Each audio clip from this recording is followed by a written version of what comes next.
ஆஷுரா என்றால் 10வது நாள் என்று அர்த்தம். இந்த 10வது நாளில் பெருமானார் ஸல்லல்லாஹு அலைஹி வஸல்லம் அவர்கள் மதீனாவில் இருந்தபோது தானும் நோன்பு நோற்று சஹாபாக்களை நோன்பு நோக்குமாறு கட்டளையிட்டார்கள். இப்போ என்ன காரணம்?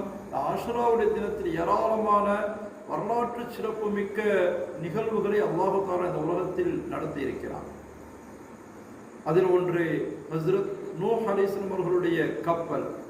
ரஜப் மாதத்தில் கிளம்பிய அந்த கப்பல் 6 மாதங்கள் இந்த உலகத்தை சுற்றியது. கடைசியாக மிகப்பெரிய அந்த வெள்ள பிரளயத்திலிருந்து அது காப்பாற்றப்பட்டது இந்த முஹர்ரமுடைய ஆஷுராவுடைய தினம் 10வது நாள். அதே போல் நபி மூசா அலைஹிஸ்ஸலாத்து வஸ்ஸலாம் அவர்கள் ஃபிரௌன் ஏற்பாடு செய்த ஒரு பிரம்மாண்டமான ஒரு சூனியக்காரர்களுக்கும் அவர்களுக்கும் மத்தியில் நடந்த ஒரு போட்டி. அந்த போட்டியில் அல்லாஹ் தஆலா சத்தியத்தை வெளிப்படுத்தி மூசா நபியினுடைய அந்த அசா கோலை பிரம்மாண்டமான பாம்பாக மாற்றி ஏனைய குட்டி பாம்புகளை விழுங்கச் செய்து அதிசயத்தை ஏற்படுத்தினான். அந்த நிகழ்வு நடந்தது, சத்தியத்திற்கு வெற்றியை அல்லாஹ் தந்தது இந்த ஆஷுராவுடைய தினத்தில். அதே போன்று நாம் எல்லாம் பிரபலமாக அறிந்த பேசக்கூடிய முக்கியமான ஒரு வரலாறு, ஃபிரௌனுடைய கொடுங்கோல் ஆட்சியிலிருந்து பனூ இஸ்ரவேலர்கள் என்ற ஒரு சமூகம் காப்பாற்றப்பட்ட நாள் இந்த ஆஷுராவுடைய நாள்.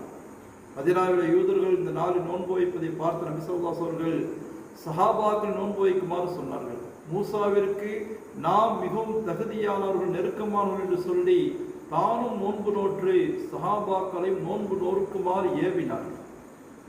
இந்த ஆஷுராவுடைய தினத்திலே நாம் பிறை 9, 10 வரக்கூடிய சனி ஞாயிறு அல்லது ஞாயிறு திங்கள் 10, 11 ஆகிய 2 தினங்கள் நோன்பு நோற்பது சிறப்பு வாய்ந்த ஒன்றாக இருக்கிறது.